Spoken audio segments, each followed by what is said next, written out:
Hello guys, welcome to our channel. This is Teja. ప్రస్తుతం మనతో పాటు సీనియర్ జర్నలిస్ట్ తాము బాలాజీ గారు.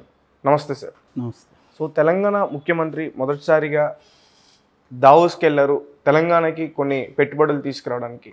అయితే ఇక్కడ బీఆర్ఎస్ పార్టీ వాళ్ళు చాలా విపరీతంగా విమర్శించారు. ముఖ్యంగా త్వరలో పులి బయటకు వస్తుందంటే పులి వచ్చిన వెంటనే అరెస్ట్ చేస్తానని అక్కడి నుంచి రేవంత్ రెడ్డి గారు కూడా మాట్లాడడం జరిగింది. మొత్తానికి దావోస్ని ఒక బోగస్ లాగా మాట్లాడుతున్నారు. సో దాని గురించి ఇప్పుడు ఇటు బీఆర్ఎస్ కానీ ఇటు బీఆర్ఎస్ని సపోర్ట్ చేసే నమస్తే తెలంగాణ లాంటి పత్రికలు కానీ మొత్తంగా దావోస్లో రేవంత్ రెడ్డి చేసుకున్న ఒప్పందాలన్నీ బోగస్ ఒప్పందాలు. ఈ చెప్తున్న పెట్టుబడుల సంఖ్య అంతా కూడా బోగస్ అనే విమర్శ చేస్తున్నారు. ప్రధానంగా ముందుగా అసలు రేవంత్ రెడ్డి టీం ఏం చెప్పింది అనేది చూసుకున్నప్పుడు రేవంత్ రెడ్డి టీం ఏం చెప్తుందంటే దాదాపు 40,000 కోట్ల పైన పెట్టుబడులు వచ్చాయి. ఇది గత సంవత్సరంతో పోలిస్తే డబుల్ అయింది. గత సంవత్సరంలో 20,000 కోట్లు వస్తే ఈసారి 40,000 కోట్లు వచ్చింది. సో కాంగ్రెస్ గతంతో పోలిస్తే చాలా బ్రహ్మాండంగా రేవంత్ రెడ్డి అట్రాక్ట్ చేయగలిగాడు అనేది వాళ్ళు నేరేటివ్. వాళ్ళు ఏం చెప్తున్నారంటే ప్రధానంగా ఒక్క అదానీ కంపెనీని, వాళ్ళ డిఫరెంట్ కంపెనీస్ ఉన్నాయి అదానీ గ్రూపే 12,400 కోట్లు వచ్చింది. అది కాకుండా ఇంకొన్ని ఉన్నాయి. అవి గోడి కంపెనీ, గోడి అనే ఒక కంపెనీ ఉంది, గోడి ఎనర్జీస్, అది ఒక 8 కోట్లు తీసుకొచ్చింది. ఇలాగ ఇంకొన్ని కంపెనీల పేర్లు చెప్తున్నారు. వెబ్ వర్క్స్ ఒకటి, టాటా టెక్నాలజీ ఒకటి, బిఎల్ ఆర్గో ఒకటి, సిస్ట్రా ఒకటి, క్యూ సెంట్రియో ఒకటి, ఊబర్ ఒకటి, 09 సొల్యూషన్స్, ఇన్నోవేరా ఫార్మా, అరిజన్ లైఫ్ సైన్సెస్, ఇలాంటి అనేక కంపెనీలు 40,000 కోట్ల పెట్టుబడులకి ఒప్పందాలు కుదుర్చుకున్నాం. దాదాపు 200 కంపెనీలతో రేవంత్ రెడ్డి సంప్రదింపులు చేశారు ఈ 3 రోజుల్లో అని వాళ్ళు చెప్తున్నారు. సో ఇది అదే కాకుండా ఆయన మెయిన్గా మెడికల్ ఫీల్డ్ గురించి, మెడికల్ కేర్ గురించి, ముఖ్యంగా హెల్త్ కేర్లో పెట్టుబడులు పెట్టమని, అట్లాగే అగ్రికల్చర్లో సాధారణ రైతులకు మేలు జరిగే విధంగా పెట్టుబడులు పెట్టమని, ఇవన్నీ కూడా వాళ్ళతో మాట్లాడాడని చెప్తున్నారు. అంటే వీళ్ళు చెప్పేది ఏంటంటే అసలు 200 మందితో 3 రోజుల్లో సమావేశాలు ఎలా సాధ్యమైంది, ఇవన్నీ కూడా బోగసే. సో ఒక అదాని పెట్టుబడులు తప్ప ఇంకేమీ కనబడలేదు అని వీళ్ళ ప్రతినిధి మన్నే క్రిశాంక్ అనే ఒక ఆయన బీఆర్ఎస్ ప్రతినిధి, ఆయన చాలా డీటెయిల్గా తీసుకొచ్చి మీడియా ముందు ప్రవేశపెట్టాడు ఆ డాక్యుమెంట్స్. ఆయన ఏం చెప్తున్నాడంటే, ఫర్ ఎగ్జాంపుల్ ఈ గోడి కంపెనీ ఉంది కదా, ఇది అసలు ఫేక్ కంపెనీ అని చెప్తున్నాడు ఆయన.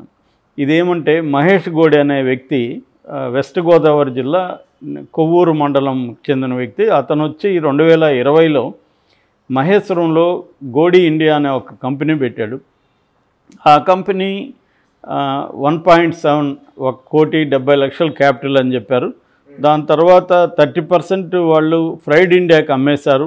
దాని తర్వాత 50 కోట్లకు అమ్మేశారు. ఐసిఐసి దగ్గర 1 కోటి రూపాయలు అప్పు తీసుకున్నారు. వేరే వాళ్ళ దగ్గర ఒక 5.5 కోట్లు అప్పు తీసుకున్నారు. మొత్తంగా వాళ్ళే డిక్లేర్ చేశారు వాళ్ళ కంపెనీలో 27,77,000 అప్పు ఉందని.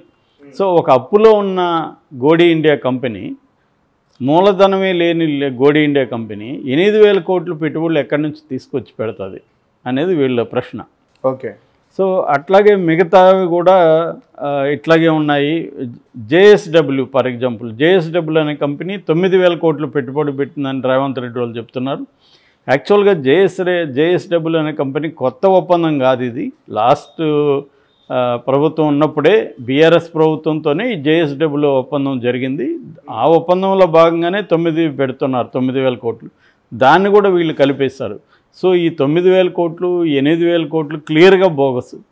అట్లాగే మిగతా కంపెనీలు కూడా వీళ్ళు చెప్తున్నది ఏది కూడా జరగదు.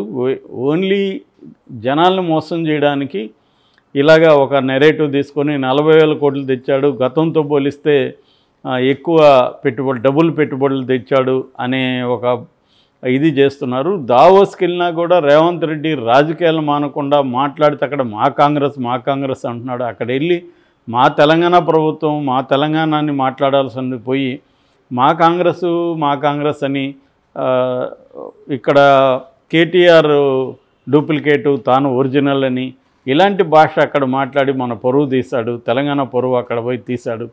అట్లాగే ఆయనకి ఏమీ లాంగ్వేజ్ రాదు, కంటెంట్ కూడా ప్రిపేర్ అయిపోలేదు.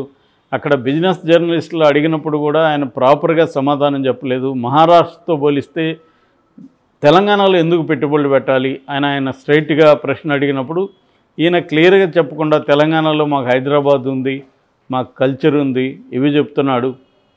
తెలంగాణలో మీకు హైదరాబాద్ ఉంటే మహారాష్ట్రలో ముంబై ఉంది, ఇంకొక రాష్ట్రంలో చెన్నై ఉంది, ఇంకొక రాష్ట్రంలో బెంగళూరు. ప్రతి రాష్ట్రానికి ఒక సిటీ ఉంటుంది.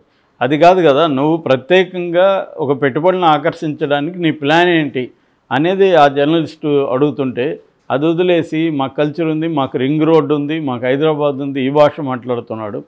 పోనీ నీకు సరిగ్గా కమ్యూనికేట్ చేసే శక్తి లేనప్పుడు కమ్యూనికేట్ చేయగలిగిన వాళ్ళ ద్వారా చేయాలి.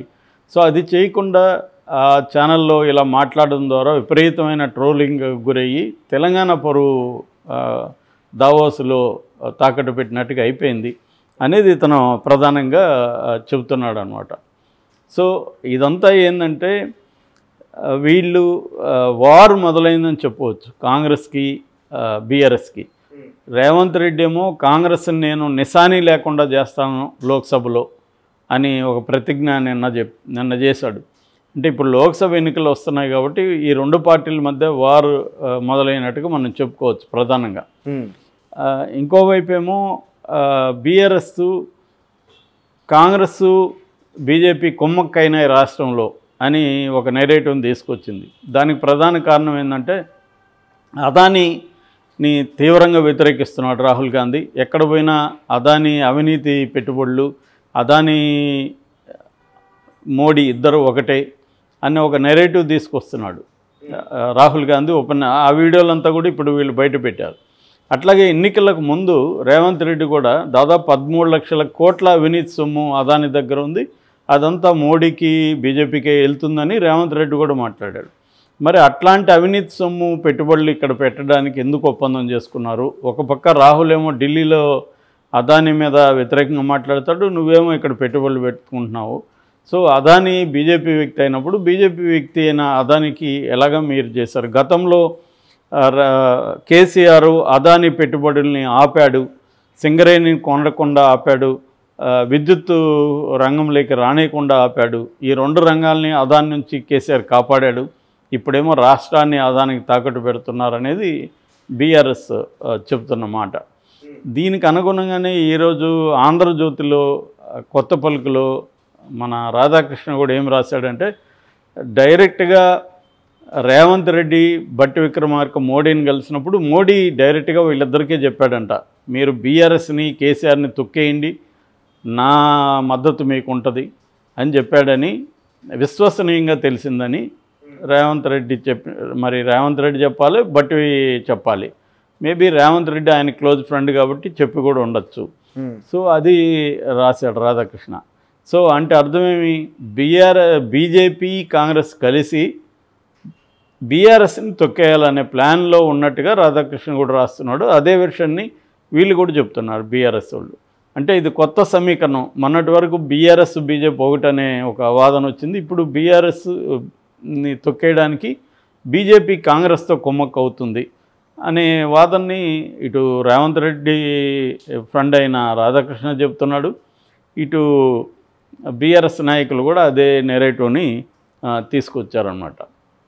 సో ఈ కాంటెక్స్ట్లో దావోస్ మీద అటాక్ చేస్తున్నారు. ఎందుకంటే దావోస్ నుంచి రేవంత్ రెడ్డి ఇమేజ్ పెంచుకోవడానికి ట్రై చేస్తున్నాడు. అంటే మేము సంక్షేమమే కాకుండా కాంగ్రెస్ అభివృద్ధి వైపు కూడా మేము చాలా సీరియస్గా ఉన్నాము, అభివృద్ధి జరిగితేనే సంక్షేమం కూడా సాధ్యమవుతుందన్న అభిప్రాయం కాంగ్రెస్కి ఉంది, అందుకనే మేము పెట్టుబడుల ఆకర్షణకి అట్మోస్ట్ ఇంపార్టెన్స్ ఇస్తున్నామనేది నెరేటివ్ని వీళ్ళు తీసుకొచ్చారు. దీనికి వ్యతిరేకంగా ఇతను సంక్షేమం అమలు చేయరు కాంగ్రెస్, ఇటు పెట్టుబడులు కూడా బోగస్ పెట్టుబడులను చూపిస్తుంది, దావోస్ ఒక బోగసు, రేవంత్ రెడ్డి ఒక తుస్సు బుస్సు అని వీళ్ళు మాట్లాడుతున్నారు. ఇదంతా కూడా ఇంకా పెరగచ్చు, మనకి ఎన్నికలు వచ్చే కొద్దీ ఇది ఇంకా గతం కంటే కూడా ఈ అటాక్ పెరుగుతుంది. మేబీ బీజేపీ కూడా వీళ్ళు చెప్పిన దాంట్లో కొంత వాస్తవం కూడా ఉండొచ్చు రాధాకృష్ణ చెప్పిన దాంట్లో.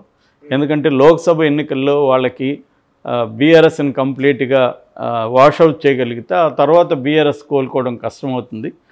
అప్పుడు ఆ స్థానంలోకి బీజేపీ రావచ్చు. బీజేపీ వర్సెస్ కాంగ్రెస్ అన్న ఇది ఉంటుంది కాబట్టి తర్వాత కాంగ్రెస్ తర్వాత చూసుకోవచ్చు. ఎందుకంటే బీజేపీ ప్రతి రాష్ట్రంలో కూడా ఒక ప్లాన్ ఏంటంటే ఉనికిలో వీక్గా ఉన్న ఒక పార్టీని తొక్కేసి ఆ ప్లేస్లోకి బీజేపీ రావాలనేది national wide BJP policy.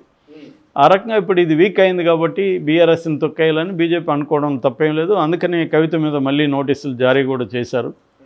So కవిత ఇప్పుడు సుప్రీంకోర్టులో ఉంది కాబట్టి వాళ్ళు గట్టిగా నిర్ణయాలు తీసుకోలేకపోతున్నారు. కానీ అది కొంత ముందుకు వస్తే కవితను అరెస్ట్ చేసే అవకాశాలు కూడా ఉన్నాయి ఎలక్షన్ ముందు.